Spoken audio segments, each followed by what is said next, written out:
Qué gusto que nos acompañe de nuevo aquí en TV UNAM para nuestros diálogos por la democracia. Es un privilegio, como siempre, tener la oportunidad de dialogar y conversar con usted sobre los grandes temas nacionales. En esta emisión hablaremos de la reforma educativa. Cómo mejorar el aprendizaje de nuestros niños y niñas. Cómo transformar nuestras escuelas públicas en verdaderos centros de pensamiento y acción críticas. Cómo evitar la tentación de convertirlas en simples centros de capacitación de mano de obra barata para las empresas transnacionales. Para conversar sobre este tema, hemos invitado al periodista y pedagogo Luis Hernández Navarro, uno de los estudiosos más importantes de los movimientos magisteriales y también una de las voces más críticas de la nueva reforma educativa de la 4T. Ahora bien, las grandes transformaciones históricas suelen venir acompañadas de importantes iniciativas en materia educativa. Después de la Revolución Mexicana, por ejemplo, el nuevo Estado mexicano dedicó una enorme cantidad de tiempo y recursos a llevar el conocimiento y el aprendizaje hasta los lugares más recónditos de la patria. El primer secretario de Educación Pública, José Vasconcelos, logró aumentar en casi 50% entre 1921 y 1923 la cantidad de edificios, maestros y alumnos en las escuelas primarias oficiales. En este periodo también se editaron miles de libros y se construyeron cientos de nuevas bibliotecas para llevar el conocimiento y la lectura a toda la nación. Después vendría la creación de las normales rurales y la educación socialista en la época de Plutarco Elías Calles y Lázaro Cárdenas. La idea era transformar las escuelas públicas en verdaderos centros de reflexión, de aprendizaje y de acción colectiva para consolidar la lucha por la verdad y la justicia. Antes de la Revolución, las iglesias y los curas eran las instituciones y las figuras más importantes en cada comunidad. Después de la Revolución, la figura del maestro cobró cada vez más importancia y se convirtió en uno de los ejes vertebrales claves para la modernización y el desarrollo del país. Pero durante las últimas décadas, en la época neoliberal, hemos vivido una terrible reversión histórica. Nos dicen que los maestros son los culpables del bajo rendimiento escolar de los niños y los jóvenes de México, que son flojos y grillos y que sus organizaciones son corruptas e inservibles. De manera perversa, los resultados de décadas de ataques a la educación pública por el sistema neoliberal privatizador ahora son atribuidos a quienes con su entrega, sacrificio y dedicación son los únicos que han mantenido más o menos a flote al sistema educativo nacional, los y las maestros. Este enfoque fue el eje vertebral de la mal llamada reforma educativa de Enrique Peña Nieto. El presidente quiso supuestamente mejorar la calidad de la educación en México a partir de despidos masivos de los maestros más críticos y participativos, para reemplazarlos con personas dispuestas a aceptar el maltrato y listos para impartir una educación para la docilidad y la obediencia. Pero los maestros se organizaron, tomaron las calles y derrotaron la reforma de Peña. Y en 2018, Andrés Manuel López Obrador recibió un enorme apoyo electoral del Magisterio Nacional precisamente por su compromiso de derogar la reforma de Peña Nieto e iniciar una nueva reforma de gran calado. Unos días después de tomar protesta, el 12 de diciembre de 2018, López Obrador presentó su iniciativa de reforma constitucional que ofrecía un proyecto alterno con visión de largo aliento que exige la participación de la comunidad, de acuerdo con la exposición de motivos. Sin embargo, durante el proceso legislativo, la reforma fue suavizada y, de acuerdo con algunos sectores del magisterio, la versión finalmente aprobada por el Congreso no cumpliría con las promesas de campaña del presidente. Si bien la reforma garantiza los derechos laborales de los maestros, elimina la evaluación punitiva de los docentes, asegura mayor presupuesto y gratuidad absoluta para la educación que imparte el Estado y protege las escuelas normales, no rompe con la visión de calidad educativa promovida por la OCDE y los gobiernos neoliberales, de acuerdo con los críticos. Ahora bien, la gran pregunta es si esta ausencia podría ser corregida a la hora de redactar las leyes secundarias de la nueva reforma educativa, o si implica desde ahora una imperdonable traición del gobierno de López Obrador a los maestros del país. ¿Nos espera otra oleada de masivas protestas magisteriales, ahora en contra de la reforma de la 4T? Sobre este candente tema conversaremos en unos momentos con Luis Hernández Navarro. Pero primero vamos con Walter Arellano y el libro de la semana. No te vayas.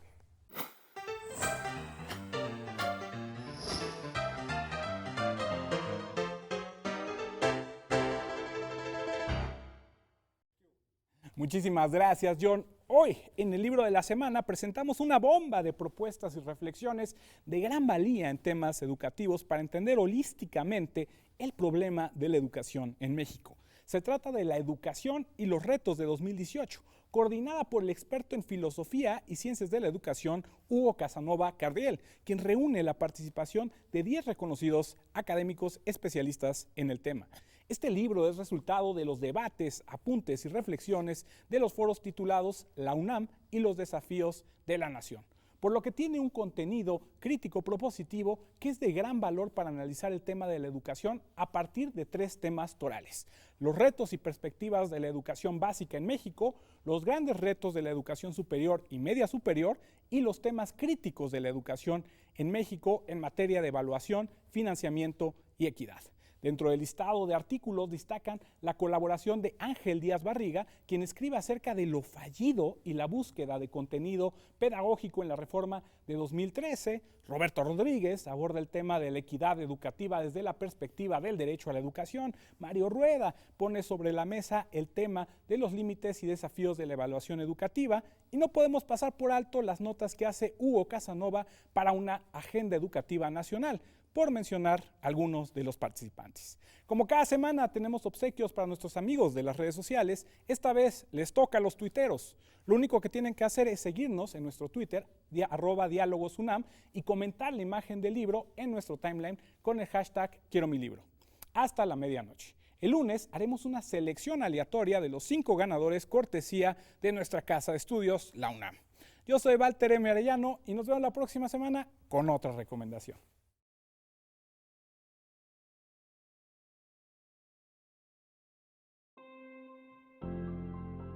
Luis Hernández Navarro es columnista y coordinador de la sección de opinión de La Jornada desde 1997. También conduce los programas Cruce de Palabras en Telesur TV y A Contracorriente en Rompeviento TV.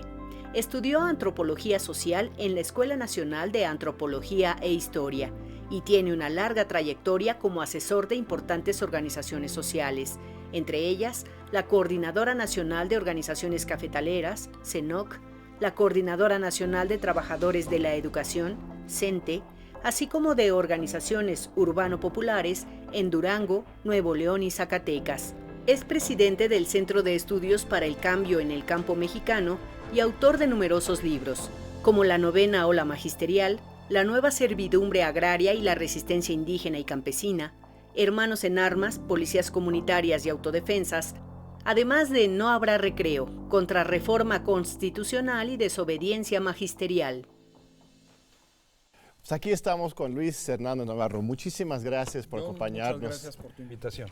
Un honor tenerte aquí, de veras, No, Luis. el honor es mío. No pues, es lo mismo ser cantinero que borracho, ¿verdad? Así es, yo he oído muchas veces tu programa, pero ahora te toca a ti ser entrevistado y exponer, y la verdad es que un gusto, eres de los grandes periodistas en este país, Te lo agradezco. aparte de un gran intelectual y luchador social. Y tu Así amigo. que, bueno, también es un lujo y gracias.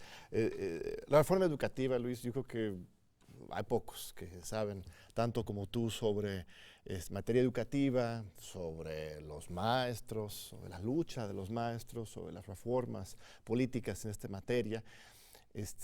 Dame tu panorama general sobre la revocación de la reforma educativa de Andrés Manuel López Obrador. Mira, creo que el punto de partida obligado es decir que la cuestión de la reforma educativa en el sexenio pasado se convirtió en una piedra caliente. Así es. Y que fue un asunto fundamental, no exclusivo, pero sí fundamental, de la derrota del PRI y del triunfo de Andrés Manuel López Obrador. Él se comprometió en la campaña primero a abolir, dijo, y luego ya comenzó a hablar explícitamente de abrogar. Y el pasado 12 de diciembre mandó una iniciativa para una nueva reforma educativa. La pregunta que uno se hace es, esa reforma educativa que él mandó, esa iniciativa, primero, ¿qué relación hay con la anterior y qué relación hay con la que quedó? Porque su proyecto fue transformado por las negociaciones en la Cámara. En un inicio era positiva, ¿no? Yo me acuerdo leyendo algunas cosas tuyas que hablaba de que daba luces a una verdadera revocación, esa propuesta de diciembre. Tenía claroscuros, pero tenía un eje muy claro, que era el eje de la educación para el bienestar. Claro. Que además empataba muy claramente con una propuesta general de la Cuarta Transformación, ¿no?, de poner en el centro el bienestar de los más necesitados. Finalmente no fue lo que terminó. Y tampoco esa iniciativa era realmente una abrogación del mandato. Tenía huecos muy grandes, como el de la autonomía universitaria, que no estaba reconocida, pero a final de cuentas, lo que quedó, lo que ha sido aprobado en el legislativo, tiene una línea de continuidad básica con la reforma de Peña Nieto. Es, por ponerte un ejemplo, como si alguien te quiere vender un automóvil nuevo y tú ves que tiene la carrocería impecable, los neumáticos son absolutamente nuevos, pero el motor y el chasis es viejo, es un modelo antiguo. El marco conceptual central de la reforma de Peña Nieto se mantiene en lo que fue aprobado por el Congreso y no es que lo diga yo, lo dicen los priistas y lo dicen los especialistas educativos de la derecha. Claro, ¿no? hasta en un artículo aquí en La Jornada citas a Pablo Iriart. ¿Quién lo iba a pensar, verdad? Celebrando lo que finalmente se aprobó en el Congreso. Pero las diputadas del PRI muy claramente señalaron que el 80% de la reforma de Peña Nieto se había mantenido en la reforma de la Cuarta Transformación. Y lo malo no es que lo diga, lo malo es que tiene razón, así es. Pero no estamos adelantándonos un poquito, estamos hablando nada más de la reforma constitucional, ¿no? Viene lo más importante, que son las leyes secundarias. Ahí es donde se va a realmente plasmar el proyecto educativo de la Cuarta Transformación. Ahorita simplemente están pues abriendo los candados, desarmando la estructura constitucional que obligaba a este modelo tan represor, excluyente, neoliberal.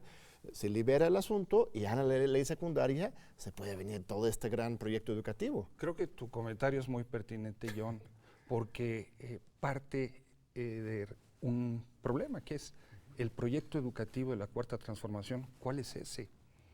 No existe, no está formulado. Cuando el presidente López Obrador ha hablado de la reforma educativa, ha insistido en 2, a veces 3 puntos. Lo primero, en la recentralización de la nómina. Segundo, el no permitir la venta de plazas. Y tercero, en su programa de becas para los estudiantes. Bueno, eso está muy bien, pero eso no es un proyecto educativo de una propuesta de gobierno que aspira a ser un cambio de régimen, ¿no? A una gran transformación. O sea, si nos vamos a la historia, la revolución del 10-17, en el artículo 3 puso en el centro el problema de la laicidad. Claro. Durante la revolución, todo el gobierno revolucionario, llegamos al cardenismo y el cardenismo formuló con claridad lo que era la educación socialista. Hay quien dice, eso no era socialista, pero había un eje. Social y popular, con compromiso social. Y luego por lo menos, con Ávila Camacho vino la escuela del amor, la conciliación de clases, todo eso tenía un eje muy claro. El problema es que la Cuarta Transformación no ha definido una propuesta educativa de fondo. Y entonces se está poniendo la carreta delante de los bueyes. El artículo 3 tendría que contemplar la esencia de ese proyecto y ya después entonces bajar, como tú dices, ciertamente a las leyes secundarias. Tú eres doctor en Derecho, lo sabes mucho mejor que yo, pero las leyes secundarias no pueden estar nunca por encima de un artículo constitucional. Claro, pero siempre hay flexibilidad, o sea, mire, tienes razón, que el artículo 3 constitucional ha sido un centro de disputa casi sexenal, ¿no? Cada nuevo gobierno, o por lo menos nuevo gobierno transformador, agarra el artículo 3 como su punta de lanza, ¿no? Mencionaste varios ejemplos, cardenismo, Abel Camacho, mismo Miguel Alemán llega con una nueva reforma al artículo 3, Peña Nieto inicia con esto. El observador, pues sí, no está colgando su proyecto en el artículo 3, pero todavía hay tiempo, ¿no, Luis? Para construir un proyecto, aunque no tiene que venir de arriba. O sea, justamente tu idea, por ejemplo, que he leído, es que ese proyecto no debería venir de los burócratas, sino debería venir de abajo con los maestros. Mira, lo que se hizo ahora fue echar el pavimento arriba sin tener el drenaje y abajo. Se puede hacer, claro, pero hay que romper el pavimento de nuevo. O sea, el artículo 3 debía de reflejar y concentrarse exclusivamente a las propuestas filosóficas, ¿no? A la gran propuesta política, claro, de cómo se concibe la educación en este país, ¿no?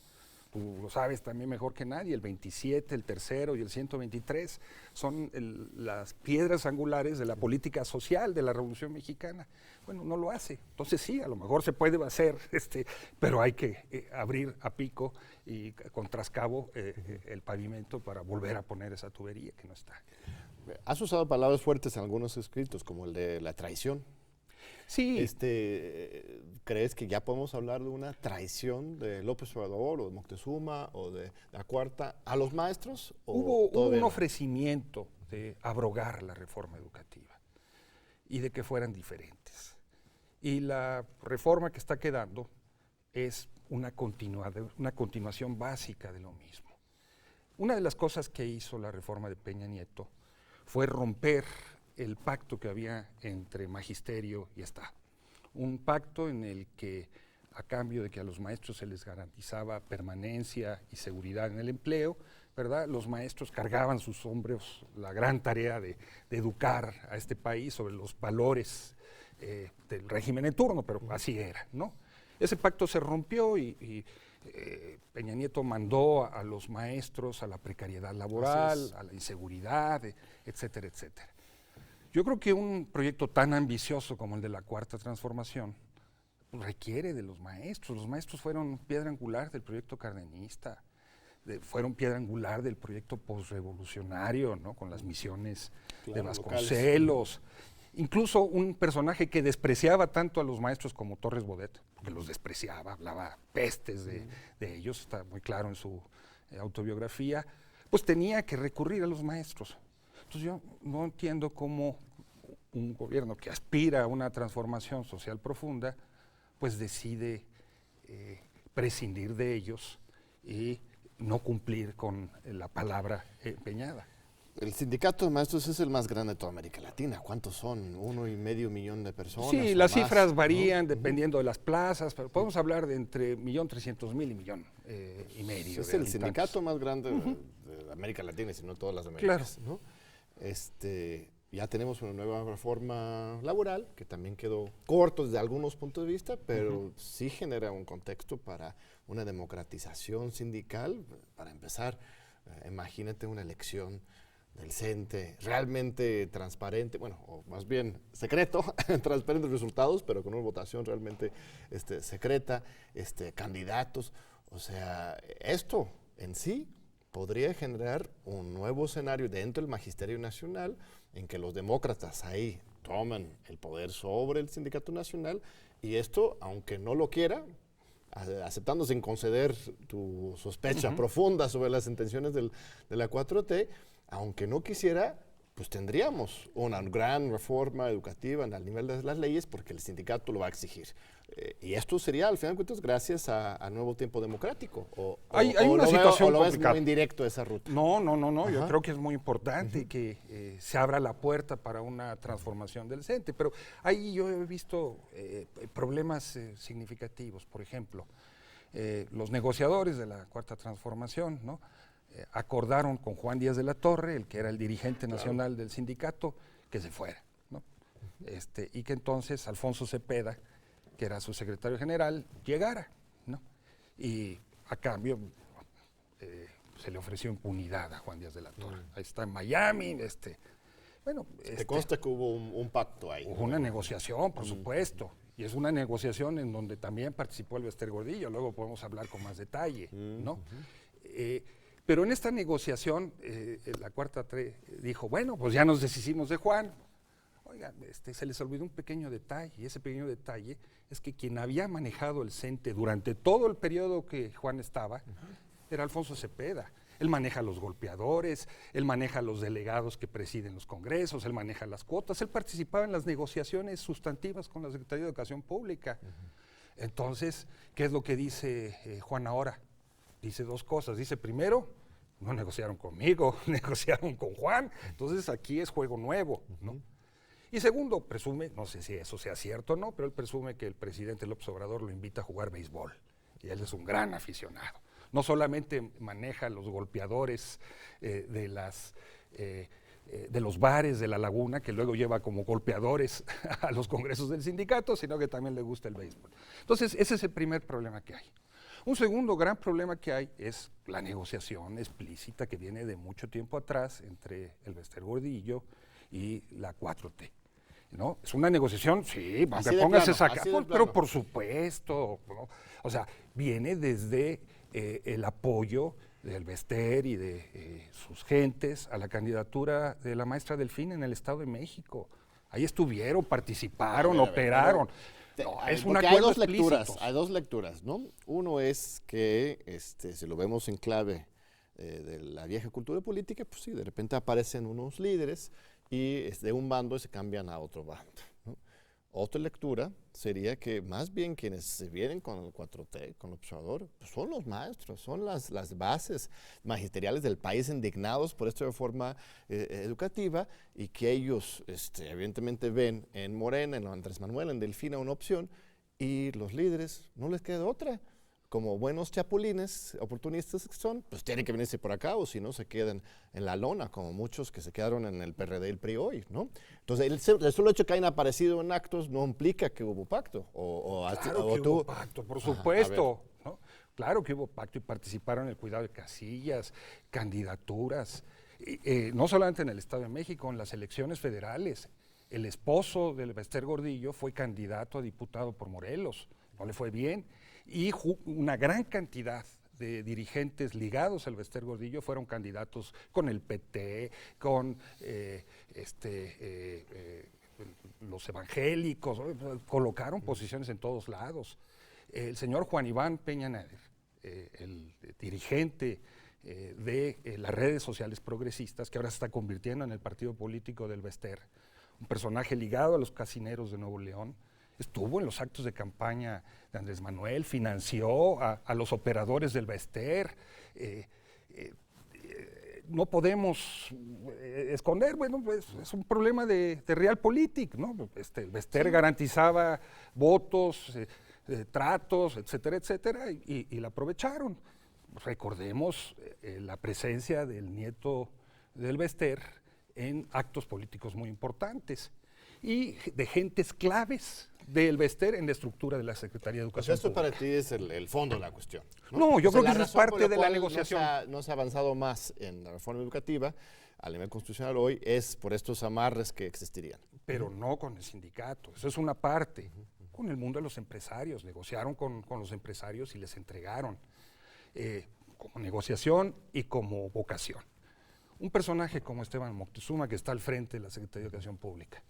Pues Esteban fue 17 años presidente de la Fundación Azteca y durante 17 años estuvo hablando de calidad de la educación. Él fue vicepresidente de Empresarios por Educación Básica, la asociación, ¿no?, que ha puesto toda la visión del gerencialismo educativo en la agenda, junto con Mexicanos Primero, etcétera, etcétera. ¿A poco después de 17 años puedes entrar al guardarropas, cambiarte y ponerte otro saco y comenzar a hablar de otras cosas? Han habido transformaciones más extrañas en la historia política de México, pero bueno, vamos a tomar un breve pausa, ya se está poniendo bueno el debate. No se vaya, regresamos ahorita mismo con Luis Hernán Navarro.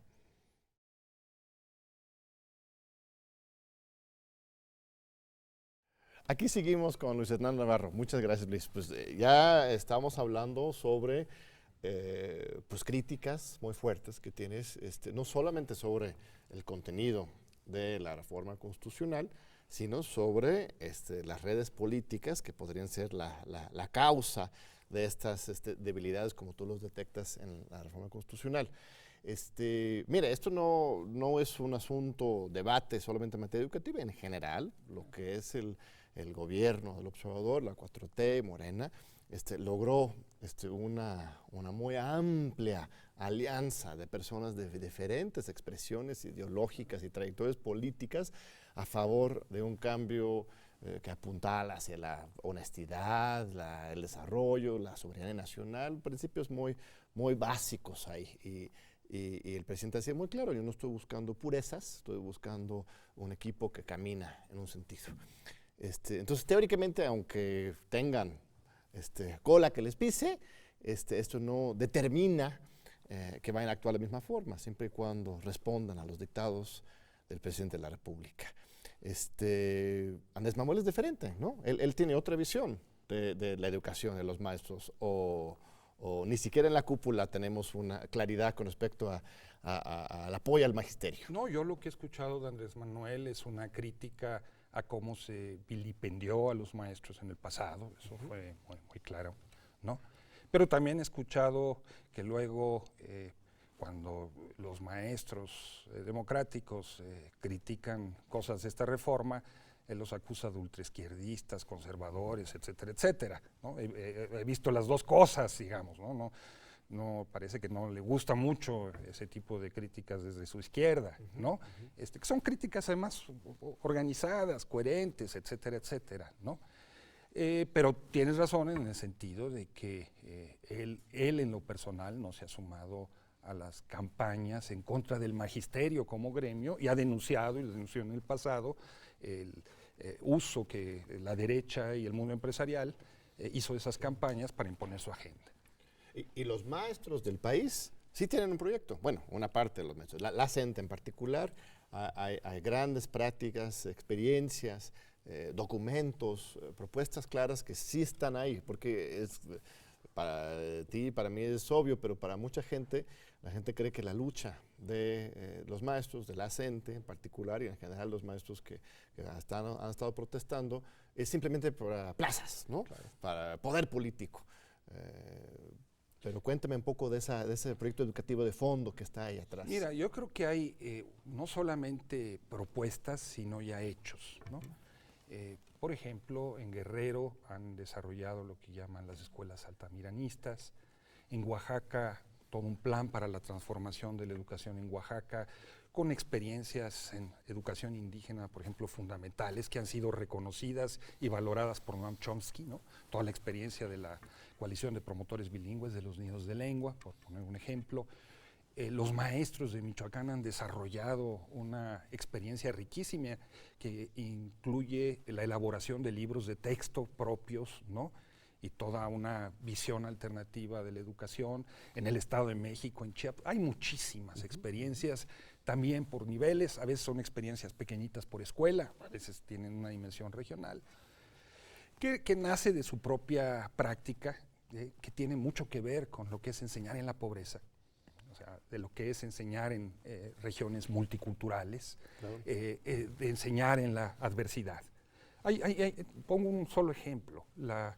Las cifras parece que han cambiado, pero bueno, la cifra que yo tengo es que el 40% de las escuelas de educación básica en este país son escuelas multigrado, escuelas en donde un maestro debe enseñar al mismo tiempo a niños de primero, segundo, tercero, cuarto, quinto y hasta sexto, y tienen que ser los directores. Y esas escuelas son las escuelas más pobres en términos de infraestructura. Entonces hay toda una experiencia sobre lo que es educar. Un heroísmo, realmente. Claro, lo que es enseñar con niños que son un bodoquito de hambre, que llegan sin probar bocado en la mañana, de lo que es enseñar a niños asolados por la violencia, ¿no? Un niño que de repente dice, es que el papá de Juan mató a mi tío, ¿no? Claro. ¿No? O en situaciones de tráfico de drogas. Todo eso está en esa experiencia. Pero además, los maestros de la CENTE no se han cerrado, sino que se han abierto y hay una serie de asesores universitarios que han trabajado mucho cuestiones educativas, que han acompañado el proceso. Puedo dar una multitud de nombres, Elsie Rockwell, Hugo Casanova, Hugo Aboites, Etelvina Barriga, Sandoval, mucha gente, sí. todo, no, he estado, y son gentes a las que se escucha, se debate. Claro. Entonces ahí hay efectivamente una propuesta de educación. Desde que prácticamente nació, la CENTE se propuso 3 grandes objetivos. Democratizar el sindicato, democratizar la educación y democratizar el país. Así Y en es. el terreno de la democratización de la enseñanza hay grandes avances, no son palabras huecas, hay grandes avances. Sí, y y insisto, yo creo que hay grandes oportunidades para que se desarrollen estas propuestas, que no necesariamente tiene que venir de arriba, puede venir justamente de abajo, porque como tú mismo decías, estas prácticas van hasta hace 100 años, o sea, desde la Revolución Mexicana. Las normales, por ejemplo, uno de los blancos más importantes de Elvester, por ejemplo, y de la reforma de Peña Nieto era desaparecer las normales. Elvester llegó a un momento a proponer que las normales se convirtieran en escuelas de turismo, ¿no? Así es. Y ahora con la nueva reforma, pues quizás no se va tan lejos como se debe, pero ya se matiza y se asienta en la Constitución un compromiso del Estado con las normales, de realmente entrenar y capacidad de trabajar con los jóvenes de esos mismos pueblos para que ellos lleguen a ser líderes en sus escuelas y maestros, ¿no? Entonces, por ahí hay una semilla que si el sindicato lo toma, si se democratiza el sindicato a partir de estas reformas laborales y se exige al gobierno grandes cambios, yo creo que igual tú podrías ser el primer sorprendido de cómo terminamos este sexenio en materia educativa. Me encantaría sorprenderme. Vendría aquí a tu programa feliz de la vida. Ya estás tenías feliz, razón. ya estás feliz ahora, pero tenías más razón. feliz. Mira, el asunto del normalismo es muy importante, ¿no? Porque es el lugar donde se enseña a los maestros que van a enseñar, Claro. ¿no? Y en la reforma que se acaba de aprobar, hay una enunciación en lo general, pero no hay medidas prácticas para darle aterrizaje a ese valor del normalismo. Comencemos diciendo, el normalismo no es ni siquiera una invención de la Revolución Mexicana, viene de atrás, Claro. ¿no? En su origen viene de la Revolución Francesa, Así es. cuando los revolucionarios insistían en el valor de la educación para formar el hombre nuevo, ¿no? Y señalaban que había que educarlos conforme unas normas, ¿no? Así es. Y entonces ahí vino México se expandió durante el Porfiriato, etcétera, etcétera. Entonces tiene toda esa historia. México ha tenido otra connotación. Bueno, el normalismo más parte de un mandato que tiene el Estado. El Estado tiene la obligación de proporcionar educación gratuita a la población. Entonces tiene que formar a sus profesionales para que lo hagan. Y ese es el sistema normalista, ahí es donde se puede formar. Sí, incluso en este artículo que se llama Reforma Educativa y Cuarta Transformación haces la analogía con la escuela militar, ¿no? El colegio militar. Por Si supuesto, el Estado los forma, pues que los garantice también su empleo, para eso está. O sea, si tú tienes que presentar un examen para entrar a una escuela, si durante todo el periodo que cursas los estudios de esa escuela tienes que estar presentando exámenes, y si para recibir tu título y tu cédula profesional tienes que hacer otro examen, y el Estado necesita esa mano de obra, ¿por qué no pasan de manera automática?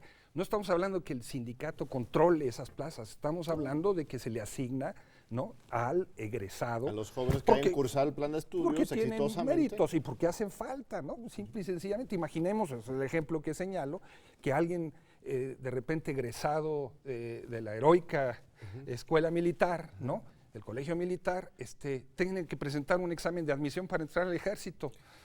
Es un absurdo. Sí, sí, ya está ahí. ¿No?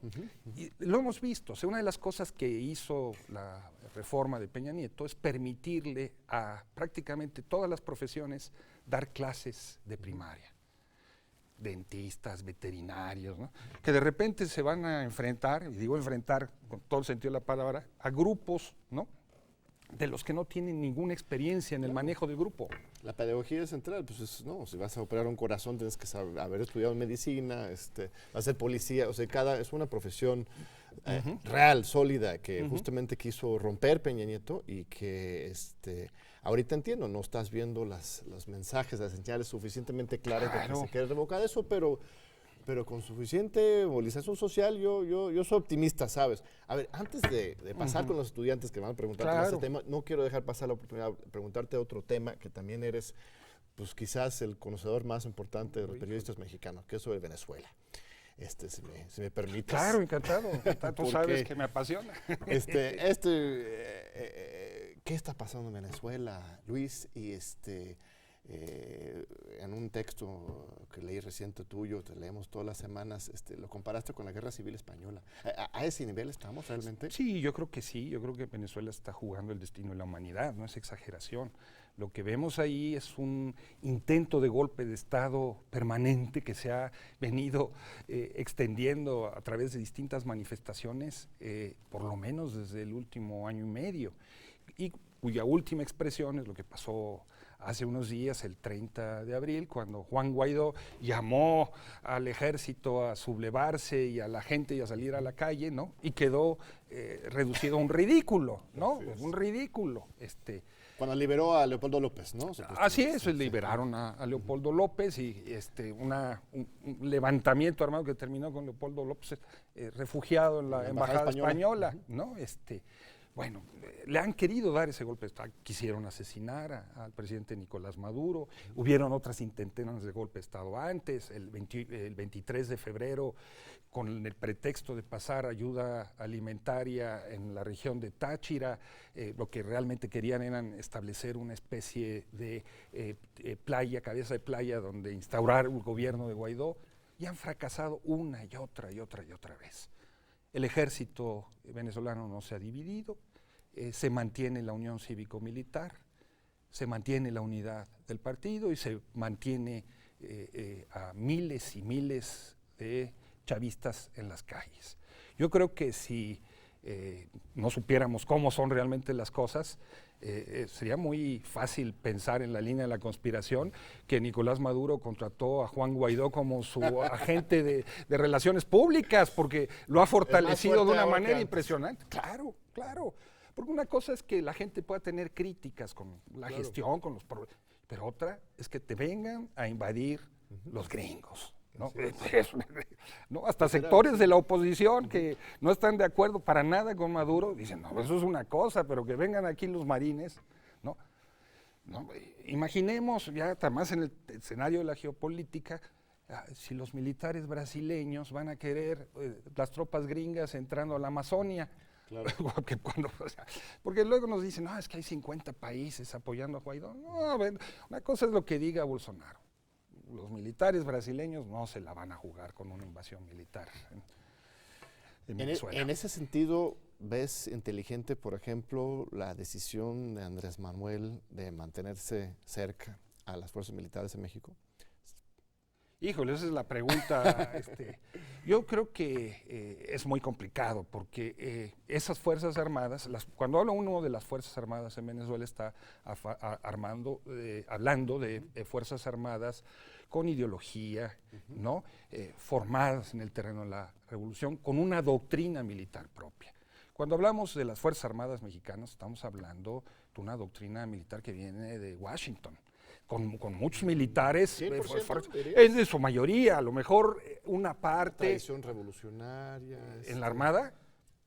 Pues en el ejército, pues. No, la Armada se ha convertido en el brazo operativo de Estados Unidos para las operaciones de la guerra contra las drogas. La Marina en particular, no sé. La Armada, sí, la Marina, ¿no? La Armada. Pero yo hablo del ejército, mira, en el ejército puedes decir, pero la larga tradición que hay de violaciones a derechos humanos, de cooptación de franjas del ejército por el narcotráfico, el 68, que no se puede tapar, la guerra sucia en Guerrero. Preguntémosle a los indígenas y campesinos de la montaña de Guerrero qué piensan de la militarización.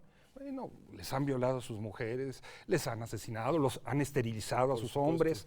O sea, híjole, ese ejército necesitaría, para ser otro ejército, un proceso de depuración. ¿Qué es lo que dice el presidente? Lo que dice es, el comandante de las Fuerzas Armadas soy yo, y eso garantiza todo lo demás. No, los invite directamente a acompañarlo a la lucha contra el neoliberalismo. Sí, pero yo no... Sí, podemos discutir eso si quieres. Bueno, ya estamos entrando en otros temas, temas, Luis. De veras, qué lujo, cuántos temas, pero tenemos que ir a otra pausa porque hay unos estudiantes muy interesados en dialogar contigo y si nos aceptas la invitación. Yo encantado. Perfecto, ¿no? muy bien. Encantado. Vamos ahorita con Astrid, su recomendación de la semana y no te vayas, regresamos aquí con Luis Hernando Navarro y los estudiantes aquí de la UNAM.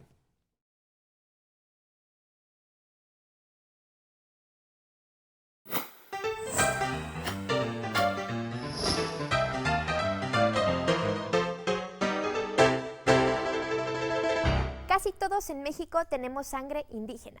Nuestro linaje materno tiene sangre náhuatl. El maíz como alimento fundamental está naturalmente incrustado en la identidad mexicana. Estamos hechos de maíz y de barro. Como saben, el maíz está en peligro. Basada en los mitos prehispánicos esbozados a través de años de búsqueda, llegó al Museo de Arte Popular la instalación titulada Notlayo, que en náhuatl significa a la vez mi tierra y mi cuerpo. Da pauta a la obra curada por Elizabeth Ross, artista mexicana, que transmite no solo la perspectiva prehispánica de México, sino que busca darle esos tonos a la historia en el mundo. A lo largo de esta muestra podrás admirar diversos elementos realizados por mexicanas en arcilla de origen michoacano, decantados por largos años de hallazgo, que nos hablan de lo que somos y lo que hemos sido no solo en el periodo prehispánico, sino hasta la actualidad. Les tenemos una sorpresa. Les regalaremos 10 pases dobles para asistir al Museo de Arte Popular. ¿Quieres ser uno de los ganadores? Solo tienes que escribir #YoVoyAlMPA con diálogos en la publicación de nuestro Facebook y así estarás participando en nuestro sorteo. No olvides seguirnos en nuestras redes sociales y te espero aquí la próxima semana con más recomendaciones. ¡Feliz domingo! Si oímos malas noticias es porque somos mala gente.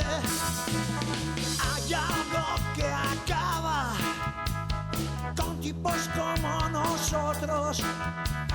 Nos cortan las alas con un cuchillo que se llama educación. Esa canción se llama Un cuchillo que se llama Educación, de Los Ilegales, una crítica a la educación tradicional, autoritaria, a favor del pensamiento crítico. Pues aquí estamos, seguimos con Luis, ya tenemos a nuestros destacadísimos alumnos que nos acompañan. Empezamos con Ilse, por favor. Hola, mi nombre es Ilse Castro, soy estudiante de la maestría en Pedagogía de la UNAM y mi primera pregunta es, ¿qué perspectiva pedagógica requiere una cuarta transformación? ¿Qué perspectiva? Doble. Por un lado, poner en el centro los grandes problemas de las carencias educativas. Tenemos más de 6 millones de analfabetos. Realmente la cifra es mayor, pero está oculta. Tenemos 40% de rezago educativo.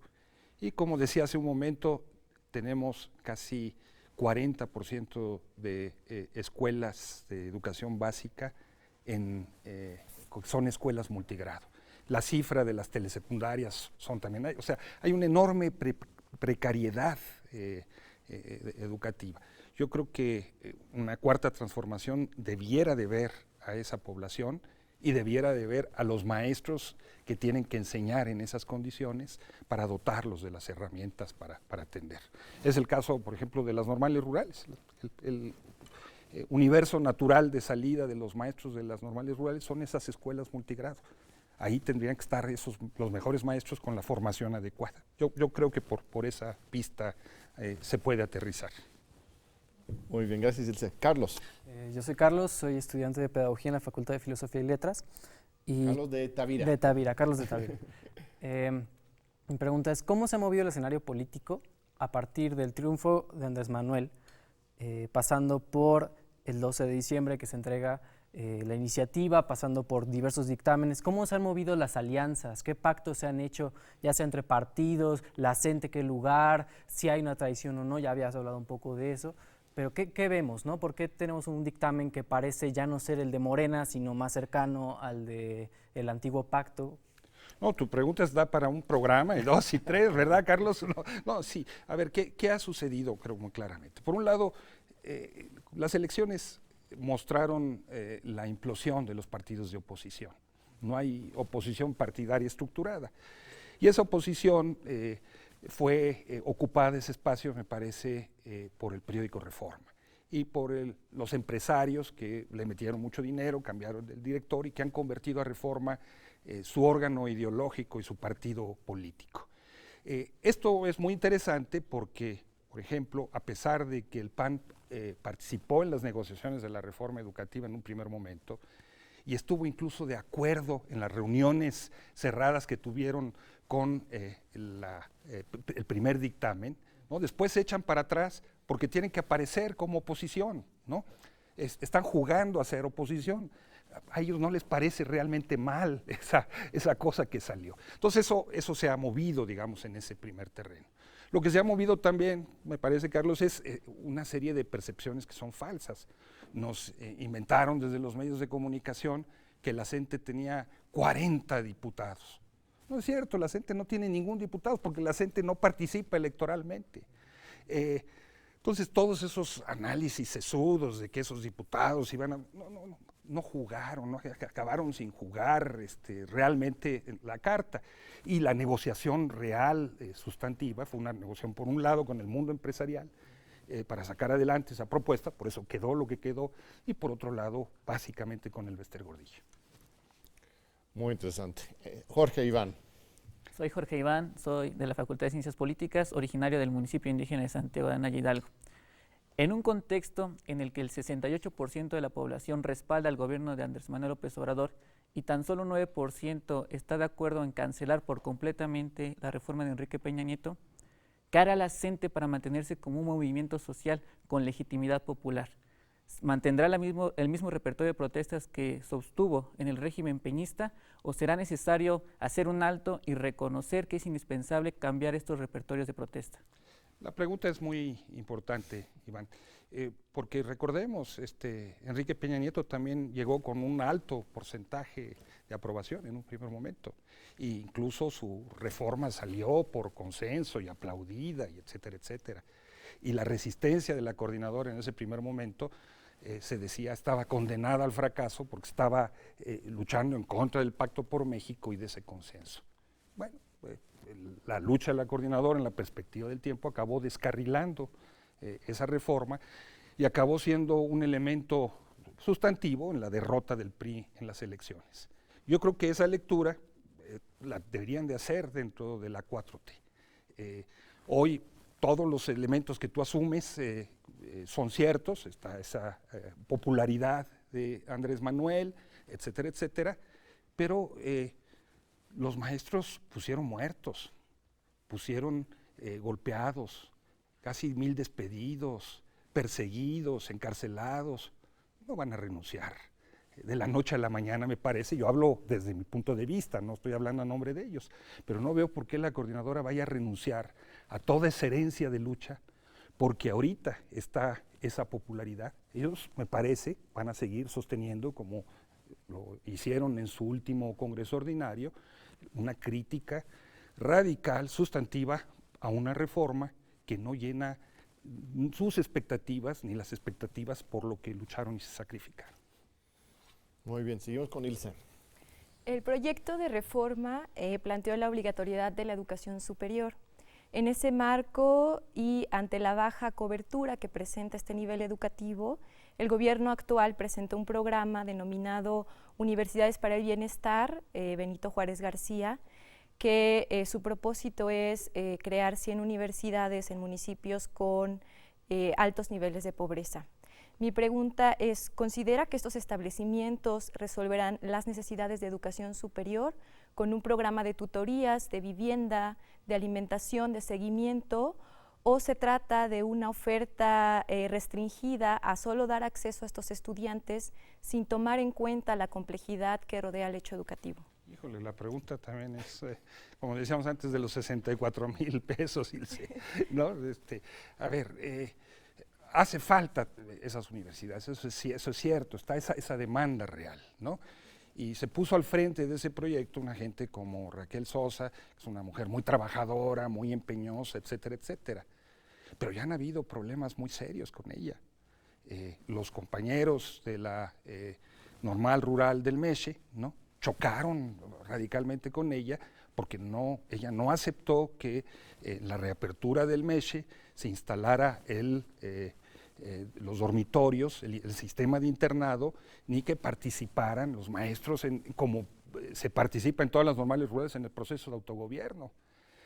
Ella ya tuvo problemas con la normal que existía por parte de Morena, José Santos Valdés, en la Ciudad de México, al punto de que los corrió.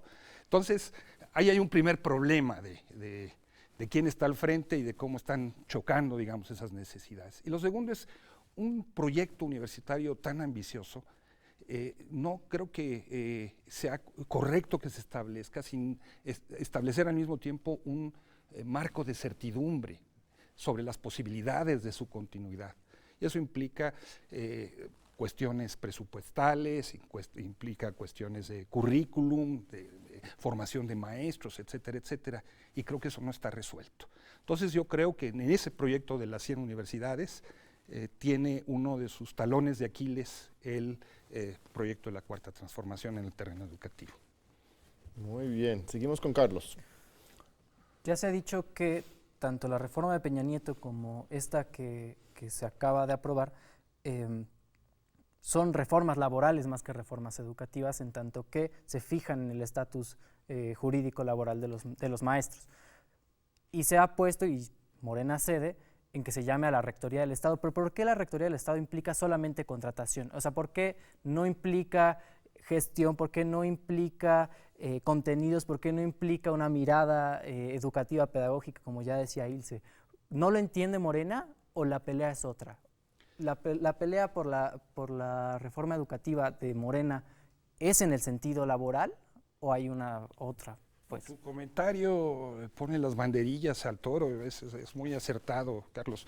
Disfrazado de pregunta y hay un comentario, ¿no? Efectivamente, o sea, durante muchos años, permíteme poner ese ejemplo, durante muchos años el diagnóstico que había en la educación mexicana era que el problema es que funcionaba de manera absolutamente centralizada y entonces la administración de la SEP era un gran elefante y la solución a los grandes problemas nacionales era la descentralización. Así fue como se aplicó el Acuerdo Nacional para la Modernización de la Educación Básica en el 92. Hoy el presidente López Obrador lo que nos dice sin decirlo es, oigan, eso fracasó, ¿no? Curiosamente, el oficial mayor, cuando se firmó ese acuerdo, se llamaba Esteban Moctezuma, ¿no? No ha dicho nada, pero ese proyecto fracasó. Bueno, el diagnóstico es muy similar. Cuando se impulsó la reforma de 2012-2013, Claudio X González tenía una frase que era su favorita. Él decía, si no recuperamos las plazas, no recuperamos la plaza. ¿No? En términos militares, o sea, él sí es el que obsesionado con las plazas. El centro de su estrategia, la estrategia de ellos era, el diagnóstico era, el sindicato tiene el control de las plazas y entonces ellos interpretaban, la Rectoría del Estado consiste en quitarle esas plazas, no solamente al sindicato, sino crear un régimen de precariedad laboral, ¿no? Que metiera a los maestros entonces en una carrera de inseguridad. Bueno, desgraciadamente ese diagnóstico lo compró Morena completito en esta reforma, completito, ¿no? Y se compró toda esta mentira de que lo que estaba en disputa con esta reforma era el control de las plazas y de la nómina. No es cierto, no es cierto. El único que dijo que quería las plazas era el CENTE, era Alfonso Cepeda, los demás no lo dijeron. Pero se compraron este diagnóstico, ¿no? Porque detrás de eso está una concepción. No me extraña, Mario Delgado fue como senador uno de los principales promotores de la reforma educativa de Peña Nieto, ¿no? Le habló a Claudio X González cuando votaron que habían incluido el concepto de calidad. Bueno, ese es el asunto, ellos tienen este diagnóstico que mantienen de manera transeccional. De la lucha política. Por las plazas, ¿no? Cuando el problema es otro. Iván, última pregunta. Usted como fundador de la coordinadora, ¿considera que es homogénea la desconfianza hacia el licenciado Andrés Manuel López Obrador?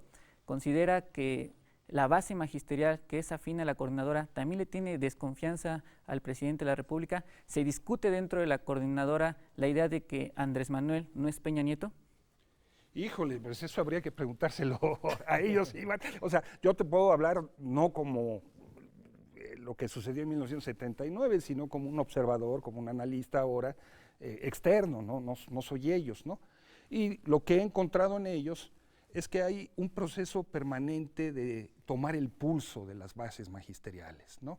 Hay vida asamblearia, hay consultas, no es que los dirigentes se ponen de acuerdo y deciden que van a caminar por una determinada dirección. Y en ese proceso de consulta está, creo, muy presente en sus análisis la presencia que el presidente tiene entre sectores del magisterio, la confianza, el cansancio. Creo que todo eso existe, digamos, calibrado, no es algo que se hace a un lado y que digan vamos a disputarle a López Obrador la conducción, etcétera, etcétera. Yo creo que eso está siendo considerado. Pero también lo que aparece con mucha claridad es que esta reforma es una continuación de la reforma de Peña Nieto y que avalar esa reforma, aunque ponga Andrés Manuel López Obrador su prestigio en prenda, no es una vía. Por eso se van a ir a un paro de 72 horas y por eso está perfilado un paro indefinido que muy probablemente veremos qué sucede, muy probablemente estalle en Chiapas y después veremos qué sucede, ¿no?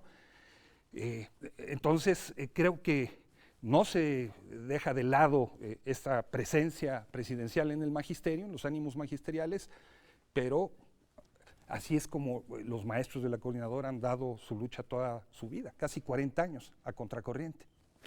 Muy bien, Luis, pues excelentes preguntas, colegas. Muchas gracias, Luis, por muchas acompañarnos gracias aquí en TV UNAM, en la UNAM. Un último mensaje, unos segunditos. Muchas gracias a Iván, a Ilse, a Carlos por sus preguntas, ¿no?